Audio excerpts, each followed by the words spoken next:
as far as I'm concerned, we've essentially defeated Iran. I guess they can have a little bit of point back, but not much. Not much. We've taken out their air forces, we've taken out their navy, we've taken out their air defense, and no air defense whatsoever.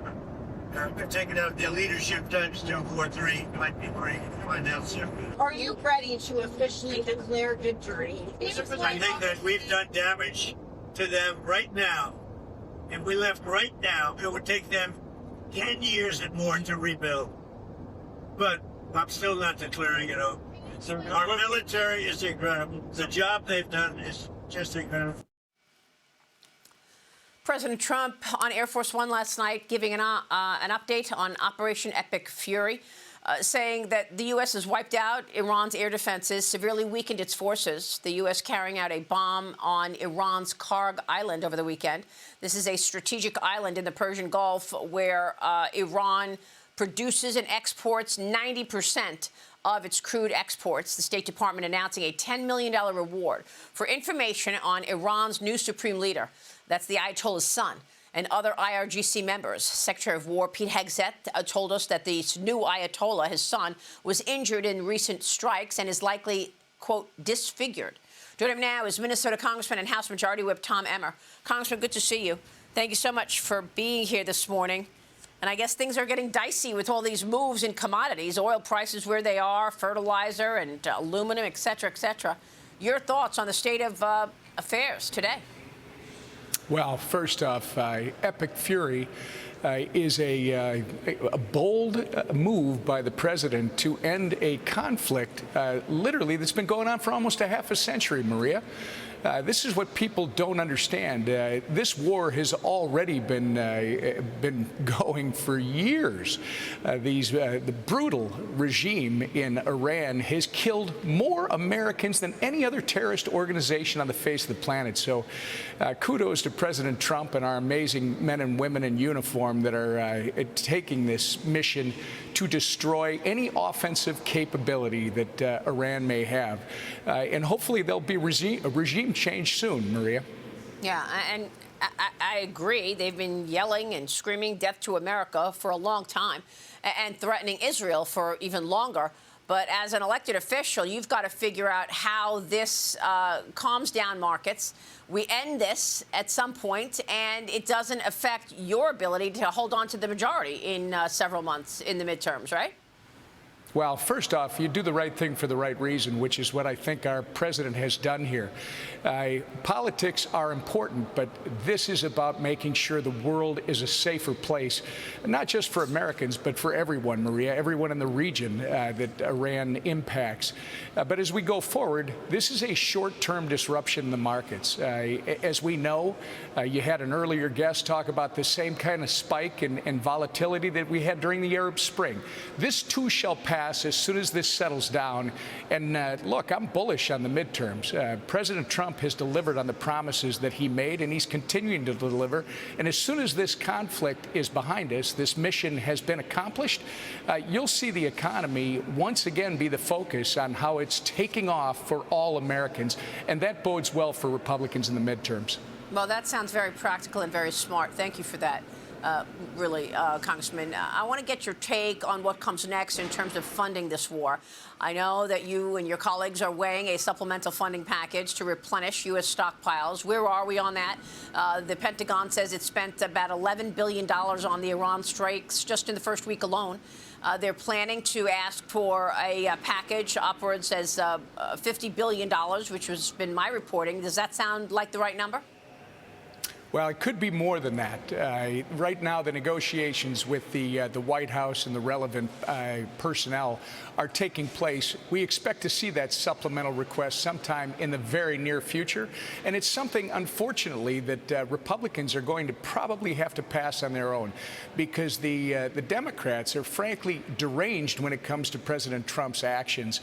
They somehow want to stop him from doing anything in the office, and that's just not going to be acceptable. So look for a supplemental proposal to come within the next week or maybe a little bit more, and then look for Republicans to move that in the House and the Senate. Yeah, you're going to have to do that. I mean, you can't even get your colleagues to open up the Department of Homeland Security. I mean, airline CEOs are now criticizing Congress over this ongoing shutdown, now 30-plus days, urging legislation to guarantee payment for TSA workers in any future shutdown. Democrats are rejecting GOP efforts to fund DHS, even despite the police investigating at least 3 terrorist attacks on American soil. As you know, you had Thursday's naturalized U.S. citizen from Lebanon ramming a car packed with explosives into a Michigan synagogue. Israeli forces say that the suspect's brother is a member of Hezbollah. Writing on X, he was, quote, responsible for managing weapons operations within a specialized branch of the Badr unit. The unit is responsible for launching hundreds of rockets towards Israeli civilians throughout this war. So, Congressman, what are you going to do to get DHS open, and where does that head next? You know, it really is crazy. As you point out, it's now been closed for 30 days, a little bit more than a month. Yeah. And look, we've got TSA agents that aren't getting paychecks. You got 3 to 5 hour waits at major airports. You got Coast Guard members not getting paid, and they're serving, some of them, in Bahrain in the midst of the conflict. It's unconscionable what Democrats are doing. They've got to get this done, and perhaps the Senate's got to look at something like a temporary rule when it comes to the filibuster, where when the government's not funded, you lift the filibuster and everything passes by a simple majority. That seems like a reasonable way to approach it. And as far as these naturalized domestic terror attacks, this is why Senator Eric Schmitt and I introduced the Scam Act about a month ago, a little bit more. The law is about denaturalizing people who have come to this country a little too steep. If you have committed a felony or if you have acted in concert with an international terrorist group, we should be able to denaturalize you and ship you back to where you came from, Maria. These are things that currently are not available to us, and it's something that we need to get done. Yeah, and meanwhile, House Republicans are giving the GOP senators an ultimatum on the Save America Act, saying, look, they're going to, are you in on this, that you'll block any legislation sent unless the Majority Leader John Thune brings the Save America Act to the floor for a debate and a vote? Where are you on the Save Act, sir? Well, actually, I'm all over the SAVE Act. Look at my state. President Trump has said this is an absolute priority of his.